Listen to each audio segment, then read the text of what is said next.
Hello, everyone, and welcome back to the Beyond the Arc podcast. Dallas, as always, joined by Levi. Levi, how's it going, man? Doing pretty well. I'm starting a new segment on the Beyond the Arc podcast where you'll see here is my projected seed of what we're going to be for the rest of the year. So right now I'm stuck at a six, could be lower. Thinking we're going to be an 8-9 matchup. So we'll see. Sounds like a good idea.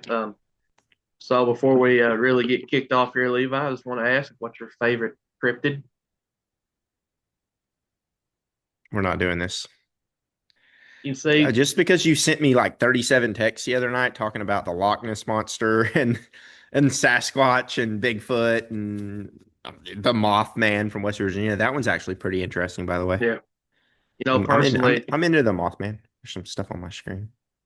okay, so I'm gonna take Mothman as your answer. Yeah, we'll Personally, we'll roll the Mothman I go with Sasquatch. I think he's real. I believe. I believe, and I because those mean, pictures are just so incredible. Looks yeah, like and you you got. out there naked, basically. Because never mind. I'm Oh, glad that's where you go to first. That's your first thought. But when I when I see those cast of the footprints, it's pretty cool. But anyway, I don't like that look. But anyway, and also just I mean, yeah. So what you been doing, Levi? working like always. Unlike you, who gets to sit and stew on fun stuff all the time and come up with picks 2 hours before I'm supposed to know about them. So Sent it to you last night. This is all factually documented on X. Just I actually just finished watching. Just got done watching WWE Raw.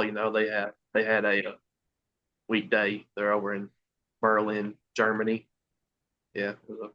so yeah, you can keep that. That's probably your favorite cryptid, actually. Oh yeah. True. Wrestling. True. True. True. True. Then had a box of had some a bowl of Kelpo cereal from SpongeBob. Found that at Walmart the other day. Is that for real? Yeah, yeah, you can You buy can it. buy it. Yeah, it's like corn puffs. It's pretty good. Pretty good. Pretty good. I'd eat Favorite it. I'd try SpongeBob? it. Favorite SpongeBob scene? Oof. There's a lot of them, but it's probably the pizza episode, man. Just the Krusty Krab pizza is the pizza, but man, there's a lot of them. The one where he's stuck in I don't know what that is. He's down and he's stuck in that line where the guy's like, I can't Glove World. understand. Yeah, the Yeah. glove world, and it's he's waiting for that. It starts out he's waiting for the bus, and like every time like he starts to go across the street to get his stuff from the vending machine, the bus pulls up. That one's great, man. There's so many good I ones, man. I watched yeah, that with yeah. my dad growing up. It's top three show ever made for sure. Absolutely. I enjoy the crane, like the claw machine when they play the claw machine, and then when Squidward first tries his first Krabby Patty, that's Yeah, it's a good one. that's pretty good. The Where we're what's the horror one where it's like yeah, they're doing hash night slinging shift. slasher. Yeah, the Ashley and Slasher. First That time one's I good ever too. saw Nosferatu. Nosferatu. Yeah, yeah, that's SpongeBob good. number one Nickelodeon show of all time. No, Rocket Power. But yeah, it's SpongeBob. See, that's preference. Because Yeah, Rocket Power obviously, didn't make the run that SpongeBob did. But for me, Rocket Power, dude, there's just something about like that. As soon as that intro kicks up and I'm just sitting there watching it, I'm like, oh man, this is great. yeah, and then of course there's Drake and Josh, which is live action. Banger. I love Drake and Josh, and Megan. there's Ned's Declassified, which the dude You've is been seeing a lot homeless. of that recently over the Yeah, one guy from the show. yeah, That's pretty sad. homeless. Yeah, and then Mr. Meaty. Don't know if you ever saw Mr. Meaty. Mr. Meaty was a banger. It was. What's your favorite Cartoon Network show? I wasn't a big Cartoon Network guy. Probably Dexter's Laboratory, brother. Kids Next Door. Probably. Kids Next Door was fire. Yeah, Yeah, dude. I was a big Cartoon Network guy. I liked Toonami a lot when I was younger. yeah, yeah. That Because was where they showed like Dragon Ball and stuff, wasn't it? yeah, and then Adult Swim. Obviously, you can't Yeah. can't beat Adult Swim. So No. Then there's Billy and Mandy too. That was a Oh, that was a good one. Networks. Yeah, I forgot Yeah, about that show. That was a really good one. yeah. They have one So of my favorite cartoon Halloween episodes of all time with the pumpkin. I don't know if you can tell, Levi, but I'm trying to draw out this out as long as possible without talking about Tennessee. Because to yeah, be honest, I'm with you. I'm about to just start firing off. What's your favorite pasta? spaghetti. But I guess we should probably switch gears over to Tennessee, and we're going to try something new here. Bear with me. I'm going to try and share my screen here, and we're going to watch Rick Barnes discuss the Florida game as well as You got to get better every day. I mean, we had some guys, and I told him yesterday, had some good games back early, a month ago, but they were fine with it, and that's not. You got to get better. I showed them right before the Florida game. We played them 3 times last year, and it was really amazing how much both teams, Tennessee and Florida, got better from the first game to the last game, and obviously Florida goes on to win the national championship. We go to the Elite Eight because of improvement, and that's what this team's got to understand. I mean, it's a long way to go, and we have to get better, and we got to get better as individuals. We got to really understand the game, because when you turn the ball over like that, and I told him yesterday, you don't understand the game of basketball. You don't understand athletics. That it's hard enough to beat somebody, let alone you beat yourself by just not taking care of what I think are simple details. basically he's talking about taking care of the simple details and turnovers. He mentioned that. He basically says he doesn't believe the team understands the game of basketball, is what he said there. If you saw me giggle. And pretty then typical Levi, of Rick. yeah. And then Levi, you also showed me a tweet that I'm going to pull up here on my phone instead of just pulling it up on the um, screen here because I got to pull that up for later. But Rick Barnes on Tennessee's front court. This is via Ben McKee, Felix Para. I love him to death, but he just can't get one rebound a game. He just can't. That's his job to go out there and do that. And we need JP Estrella to give us a real force, physicality. Need Jalen, Gary. Same thing. We want to be a better defender. And again, you look at the front line guys, arguably the most consistent guy has been Dwayne Brown, and that's a problem. So he mentions Felix as a guy that just needs to rebound more. And I feel like Felix also needs to be more of a willing scorer when he gets the ball. We saw him shoot a short jumper, I think it was against Florida. I'd like to see him instead of taking the jumper, take one dribble, go at the rim. I mean, dude, you're 6'10", can jump out of the gym, try dunking the ball. And then he mentions JP Estrella, who, as I texted you, Levi, I said, JP is just playing so soft right now. Yeah, We need he's charming out there at the moment. Yeah, we need to see more physicality out of JP. I think we will. We saw some of it in his early games at Tennessee, especially against Zach Edey. He showed a lot of physicality in that game, done a pretty good job on Edey. I think we'll see that from Estrella once Rick Barnes challenges him. And then he mentions Jalen Carey, who needs to be a better defender, and then goes out of his way to praise Dwayne Brown, who, as a member of the Dwayne Brown fan club, I enjoy. Levi, is there anything yeah. you come out of that thinking Uh, that you agree with Barnes or disagree? One, I think Felix is still trying to work through that weird hip pointer injury he's dealing with, and I'm not making excuses for any of our guys because they've all been soft. But yeah, Felix doesn't like that first three he took. I was perfectly fine with that. Yeah, I agree. Let that thing fly.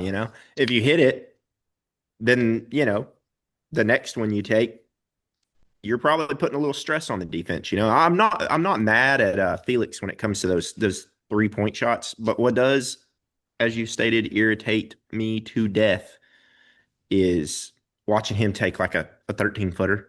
Like the guy's in the paint.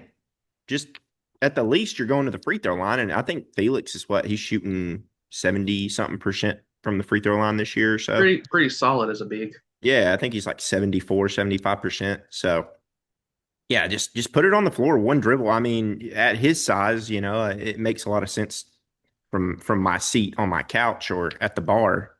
I'm watching the game Saturday. But yeah, the bigs, man, like we run through them this year, and that's just is what it is. When Jacoby Gillespie is being face guarded like Florida did, I mean, we were playing 4-on-4. out there Yeah. Saturday. And to be 100% honest, I don't think Rick Barnes handled it well. I don't think Jordan Gainey, which is, in my opinion, what I call the quote unquote offensive coordinator, I don't think he handled it well. Justin Um, Gainey. Just oh, sorry. I know you meant Justin. I just want to Yeah, clarify. yeah, yeah. Justin, sorry. Um, but I don't think he handled it well either. There were no changes. When I played, obviously not at the level Tennessee's playing at, not in the 20, the matchup that we were in Saturday, but somebody who's being face guarded, you exploited that in the best ways. You make them try to switch. Florida didn't care to, and at that point, I think the best thing we could have done was just post Gillespie up, maybe go a little small ball. That way, even if there is a shot, Gillespie's got inside. He's got a chance for a rebound. Now I know it's kind of hard to do when Chinyalu's down there like a daggum vacuum cleaner. And he's a freak, but it makes me so like when I watch this Florida team, Dallas, it irritates me because I've watched them time and time and time again this year. This is probably the fifth or sixth time I've watched that team, not counting replays of games that I've watched of them play in. And Chinyalu looks lost most of the time. But every time he plays us, I don't know what it is, but he looks like the second coming of Shaq. And it's Well, really annoying. And then you have Boogie Fland out there, which a couple shots, like, missed assignment. But then there were a couple where it's just like, dude, if he's going to hit those, like, there's nothing. And then there's the Lee kid who's like Fland shooting 19% from three. He goes out and just pretty much everything he puts up just looks good. And the Lee kid, hits two in the first half. They were 3 for 9 in the first half, which everybody would look at 3 for 9 and be like, well, that's not very good. It's like they're shooting a combined 21%, and their percentage is about 11% higher in the first half for the year. And it's nothing we did. They just hit shots, man. And it's just that building. It's cursed. I hate it. It's built on some type of like Steve Spurrier stole bones from some Indian burial ground up there in Northeast Tennessee somewhere. And he took them down there with him and he buried them underneath every daggum sports arena they got because it does not matter, Dallas, what sport. It could be freaking curling. That chunk of marble would roll a little further than it should. yeah. I mean, hard to dispute anything you just said there, Levi. So before we move on, is there anything else you want to discuss about the Florida game? No, I'd like to, after rewatching it, actually talk about one thing. I did a count of how many times I counted guys jogging. When you say jogging, like up the court, I'm not against that. Sometimes guards Yeah. have to allow lanes to fill in. You want your bigs to run, rim run, fill their gaps first. Let your guards kind of fill back through. I'm perfectly fine with that. Um, but I'm talking through screens that Florida was setting or two screen.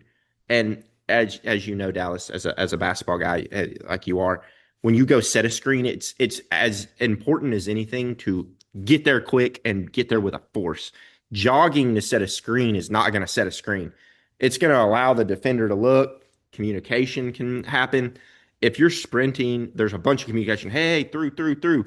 So therefore, which this is where I would have liked to been able to share my screen and pull it up, but just for an example, you have one where Gillespie's being face guarded and Ament has the ball at the top of the key. They're wanting to get a little bit of like some type of action where it's a double screen down. You have Brown and Carey both setting a screen. No, don't do that. Setting a screen for Gillespie to come off of it. Well, Carey just basically lollygags down to set the second part of the screen. Brown's down there ready to go. First part of the screen's great. And as that's happening, they're able to communicate and talk through it because he didn't get there quickly. And therefore, it's easy to defend. And then on the other end, you have guys jogging through screens as well. And that's not a Rick Barnes problem because that's just not a problem we've had. That's a player problem. That's a buy-in problem. And with this new era, the NIL and players coming in and out and stuff, I mean, I'm hoping they'll buy in and they'll be more solid on sprinting, getting to their spots offensively and defensively. Um, but there's certain guys that definitely deserve some praise, like Amari Evans. He sprints to every spot on the court he can. Dwayne Brown does, which is sad. Those are both freshmen. And then you have upperclassmen guys, which I'm not going to name. The people that watch us and you can see it through things that they're lollygagging out there, and that's just it's not acceptable. And I know I'm not even Rick Barnes, and I know that he's definitely preaching that this week. So I'm hoping as the turnovers are one thing. It is what it is. You can slowly clean that up as the season goes on. One thing that's hard to clean up is the fact of whether or not you're going to bust your butt on the floor. So guys like JP Estrella, Felix Okpara, Jalen Carey, just name three bigs. Not going to name any guards because I don't want any guard that I'd actually know a pretty decent fact that they check out some podcasts and listen for their names. So I'm not going to say any names about one guard, but yeah, you got to play harder. And playing hard is something you can control, Dallas. When you get on the plane to fly to Florida, you may be like, man, my shoulder's hurting. I can't shoot well tonight. But you know what you can do? You can box out Box still. out. You can sprint to your spot. You can sprint back on defense. You can sprint the floor on offense. You can fill lanes. You can communicate. And at the moment, we just are not doing that. And it's very frustrating to watch this team, which this is crazy to say, Dallas, but this is one of the first times in a while that I had zero argument with some people on X because they were right. This now the people saying like this team sucks. They may not make the NIT. Like, let's keep it 100% here.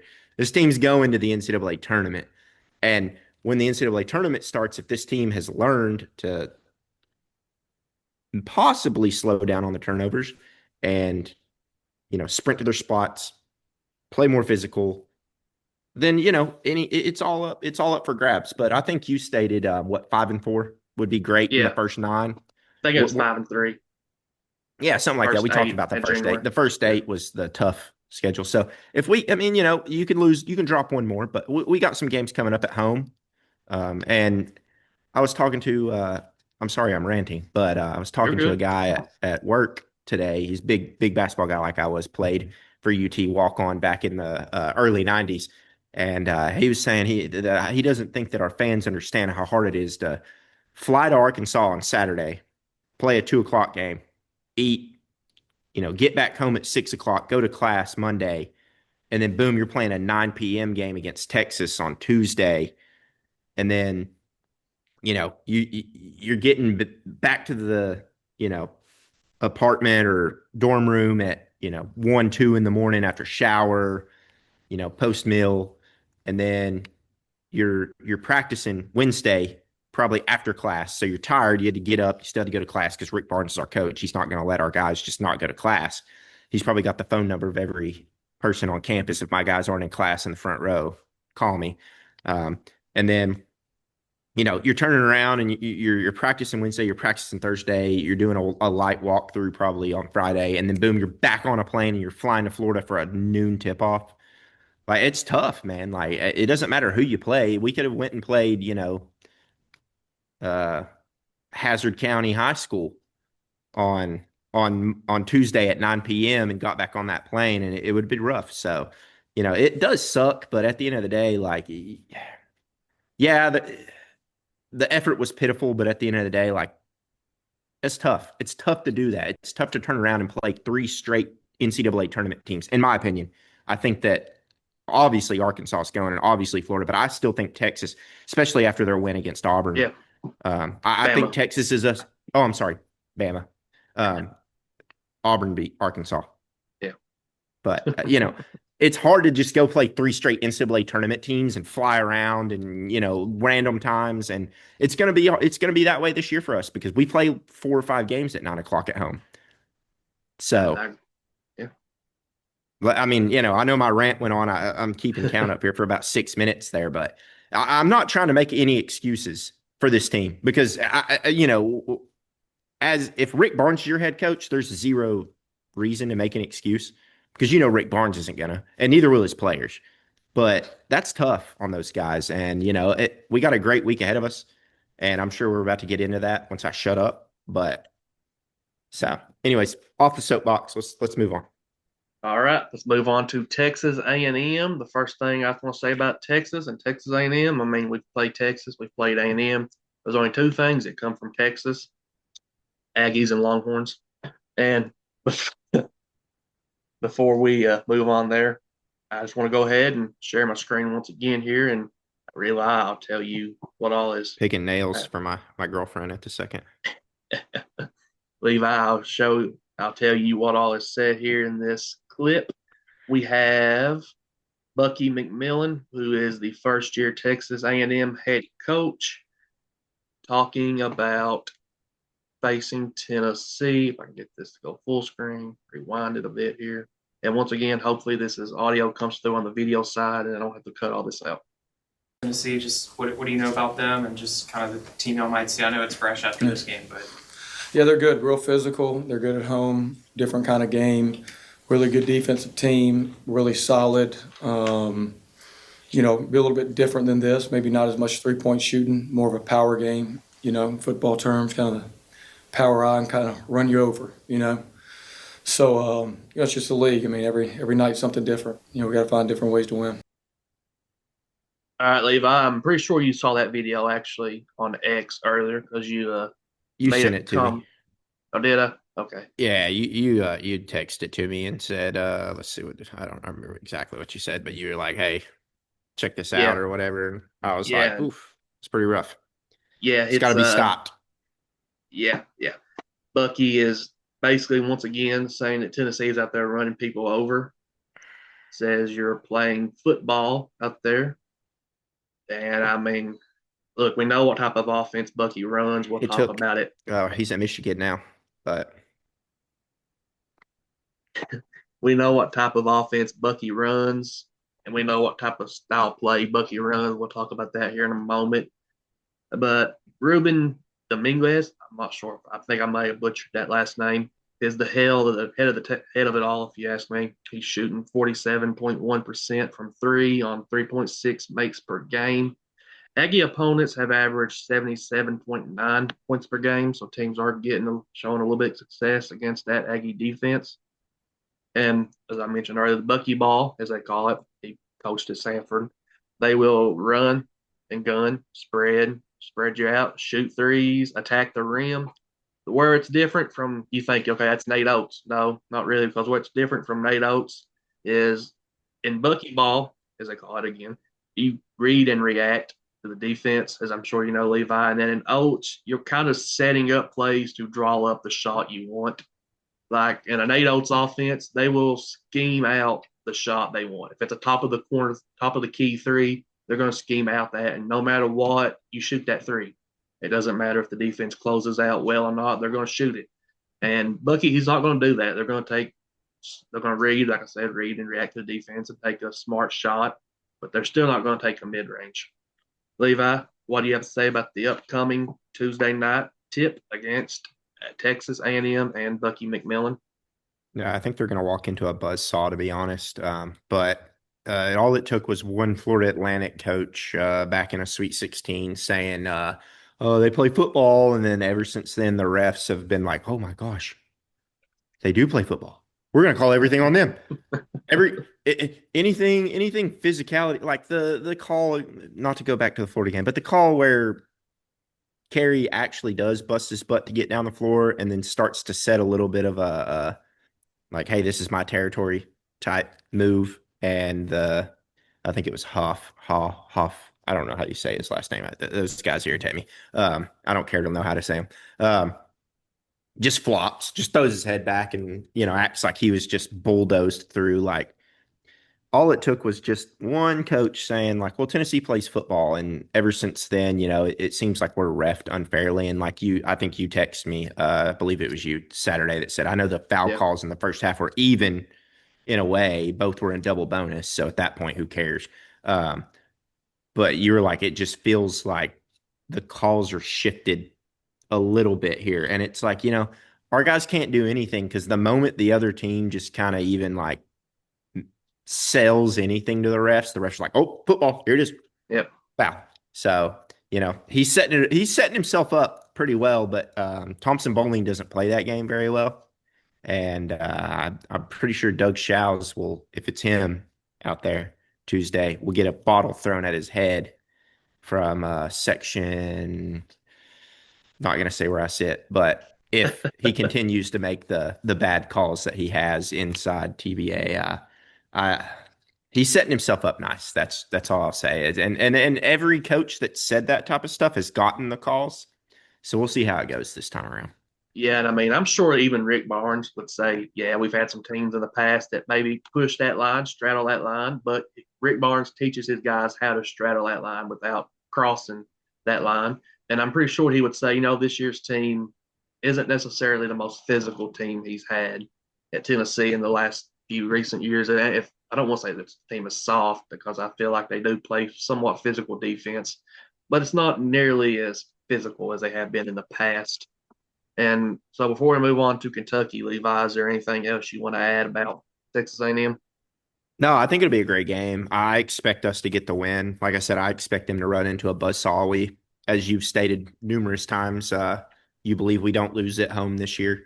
And if you do beat us at TBA, you probably shot the lights out. So, I'm going to continue to take the Vols at home. TBA isn't some crazy atmosphere like Duke or Florida even, where they stick their students right up on the court. But it's a tough place to play regardless, man. I mean, there's still a lot of really good basketball fans that show up to these games. It doesn't matter if it's 15,000 or packed house. A lot of these people know ball, and they get rowdy for the Vols. And I'm expecting it to be another one of those Louisville-type games where we come out, we look really good, or you could even say Texas, to the point where I think we handle ours at home, which will be nice. But yeah, past that, we'll see how it goes. I don't think it'll be a coin flip though. I agree. And now moving on to the game that I mean, it's no secret I look forward to the most every year. We host Kentucky inside Thompson Bone Arena. Before we actually get into the game itself, I have something here that has always been one of my favorite Kentucky Tennessee jokes. You've probably heard it before. I'm sure everyone on here has heard it before, but it's something that I just love so much that I want to tell it again. So here we go. On the border of Kentucky and Tennessee, there is a small area of woods. Half of the forest belongs to a Kentucky farmer who is a Kentucky fan, while the other half belongs to a Tennessee man who is a Tennessee fan. One day, while out for a walk in the woods, the Tennessee man comes across a goat caught in a trap. He walks back to his house and calls his Kentucky neighbor. There's one of your goats caught in a trap on my side of the forest. And how do you know it's one of my goats? The Kentucky farmer asked. And then here comes the punchline. The Tennessee man and farmer replies, he's already chewed off 3 of his legs, and that son of a bitch is still trapped.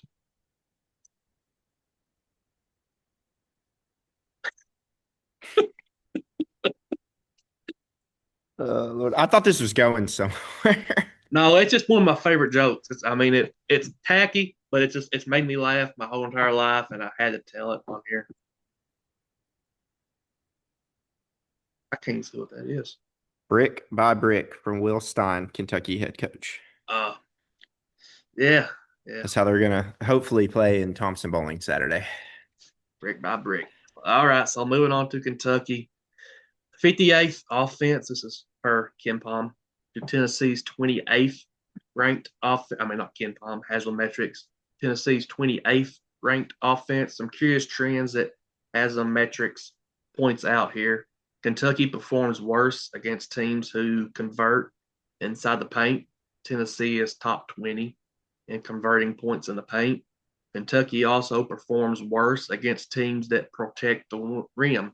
If Felix Okpara can come out here and show some physicality and protect the rim, I think Tennessee has a pretty good shot at pulling up a big win. Before I ask you on your opinions, Levi, I'm going to cut back to Mark Hope as he discussed the availability of Jalen Lowe, Kentucky point guard, as well as Jaden Quaintance, the apparent God's gift to basketball.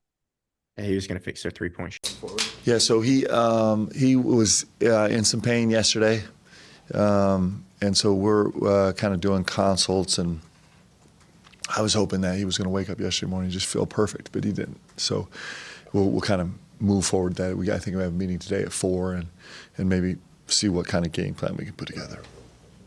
We didn't get a chance to ask about JQ. Yeah. I know you addressed it before the game, but just what is his status right now? And Yep. So chance he plays Wednesday, or is it going to be wait and see longer than that? So he has progress. He has made progress, feeling better. There was we did some more testing, and so that's an ongoing thing too that we're going to probably figure more about in the next couple of days. So as we kind of do consults. All right, Levi. So I'm not sure if you was able to read the text there on the video, but Yeah, I saw that one earlier today. Pope was discussing Jalen Lowe. He's talking about how it's kind of a wait and see thing. He's going to try to play again, which, to be honest, I think is it's a horrible decision. I mean, how I many thought he had times the flu. that was Quaitons who had the flu. Oh, But, gotcha. But Lowe is. I mean, this Lowe is didn't like, have the flu too. Are you sure? No, he pulled his arm out of socket again, shoulder out of socket again. Flu. The flu. But the flu. And this is like the 5th time this has happened. I think I would just shut him down. And then as far as Jaden Quaitons, as you mentioned, the flu, even though he was on the bench dressed with the team, and if he had the flu, I don't think they want him out there with the rest of the team sitting on the bench. He tested positive for the flu. He tested positively for the flu. So basically, it seems to be a wait and see thing about both Lowe and Quaitons for if they play against Tennessee. I personally think it's likely we've seen the last of them this season. Levi, you have anything you want to add? And I do think Tennessee goes 2-0 this week. No, if I say a word about this, I'll be it'll get to about 40 minutes in the podcast, so I'm just gonna shut up. Absolutely. And let's move on here and go to our college basketball pick'ems. This is Levi's favorite segment, and this is mine too now because I'm personally 19-10. Levi, you're 15-14. I'm coming off 2 back-to-back 3-0 weeks. Levi, you're coming off a 2-1 and 1-2 week last week. So, getting started with the first game, we have Virginia at Louisville. Kelsey Pope. Pat Kelsey gave an update on Michael Brown and Ryan Conwell and mentioned that they both would be possibly questionable, doubtful, maybe even against this Virginia team. And I'm telling you, Ryan Odom is that offense at Virginia is night and day from what it was. Give me Virginia on the road to upset. I guess it'd be an upset. Probably wouldn't really, but to upset the Cards. Levi, who do you have? Yeah, I'm gonna roll with you on that one. I really like this Virginia team a lot. I think that come tournament time, they're gonna be dangerous. They're a type of team you do not want to see on your side of the bracket. To start it, like I said 100 times, getting to the second weekend's imperative. But yeah, give me Virginia. That's a scary team. I'm glad that we have not seen them this year. Yeah, me too. All right, moving on. We have Iowa State at Kansas.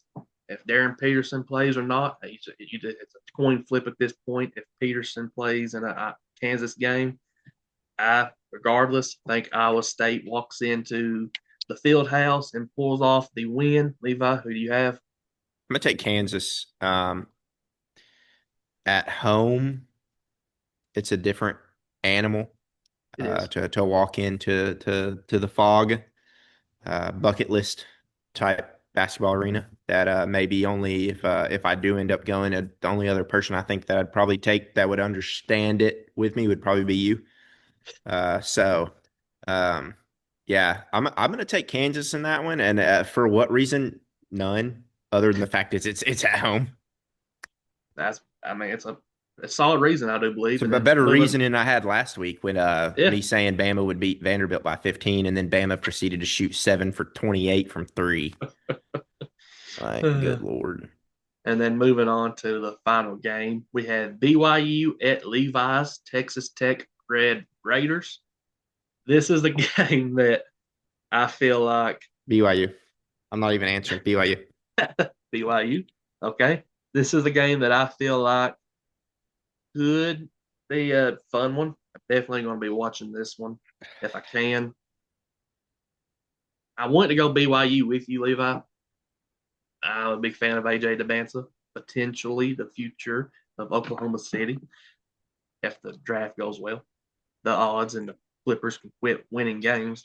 I'll But stop watching that sport if that's how that goes. I'm completely done if that's how that goes.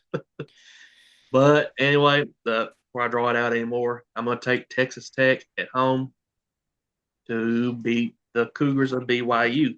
Who? Now, What's the tech guy? JT Toppin? Is that his name? JT Top, yeah, Yeah, yeah. he's a really fun watch, and I shouldn't let my hate spew over because he is an incredible talent and a type of guy that he probably could have went pro or transferred.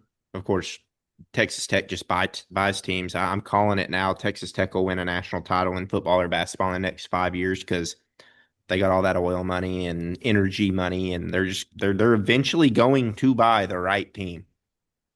I'm not sure that Sorsby was the best buy, but um, Best Buys are closing down here and there all the time. So All right, and moving on. I like that. And moving on to our hardly known Hooper this week. Mine comes from Wyoming. He is a cowboy. there we go. Dawes, Now, see, we're back to things people can at least try to find on YouTube. you can watch NAIA on YouTube if you know the right people and the right way to search it. Now you're just Okay, and talking about your butt. we have Nas Meyer. He's averaging 13 points per game as a freshman, 5.2 rebounds per game, 2.7 assists on 51, 42, 78 shooting splits.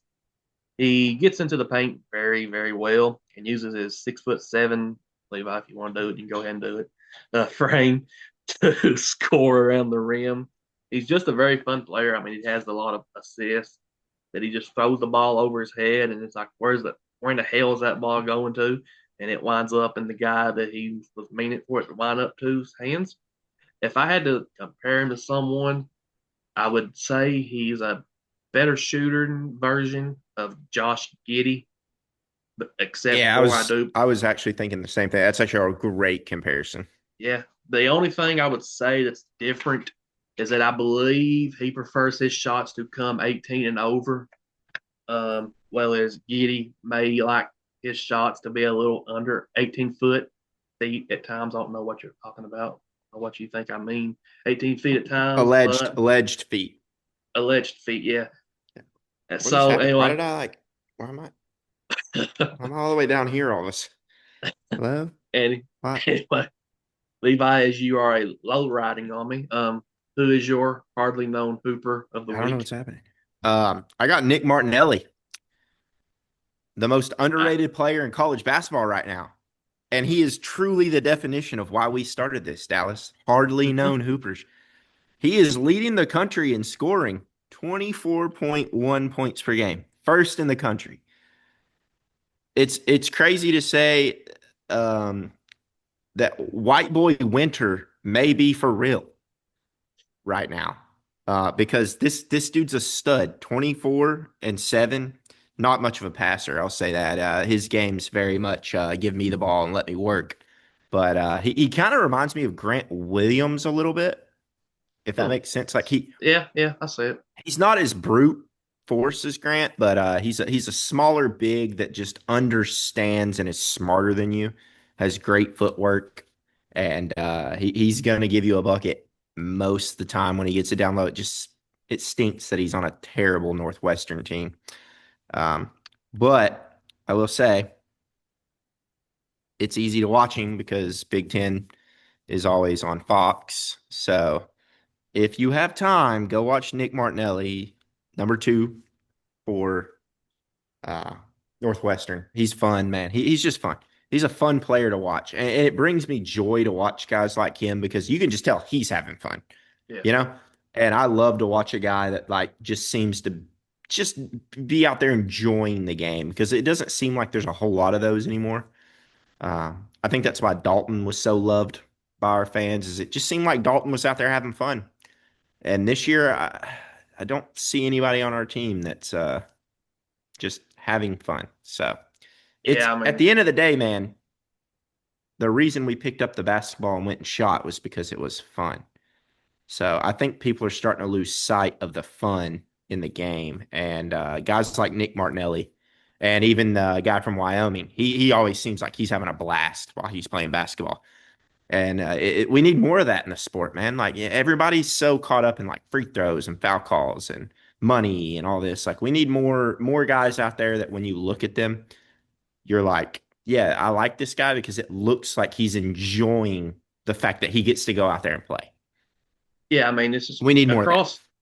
across all sports. I mean, too, if it's basketball, football, baseball, curling, as you mentioned earlier, or whether you're just an ice agent in Minnesota, you got to be doing it for the love of the game. And that's just all I'm going to say about that. I'll I don't know say, if that okay, was. I would. No, never mind. I don't know what you're talking about. But anyway, Me neither. I guess it's time for us to get off here. We're going on about 44 minutes. um, thanks everyone for listening. We'll be back next week. And hopefully, I don't have to edit too much of this out with the video clips that refuse to have volume. And maybe I can figure out how Levi can listen to the volume. Anyway, go Vols, and we'll talk to y'all next week.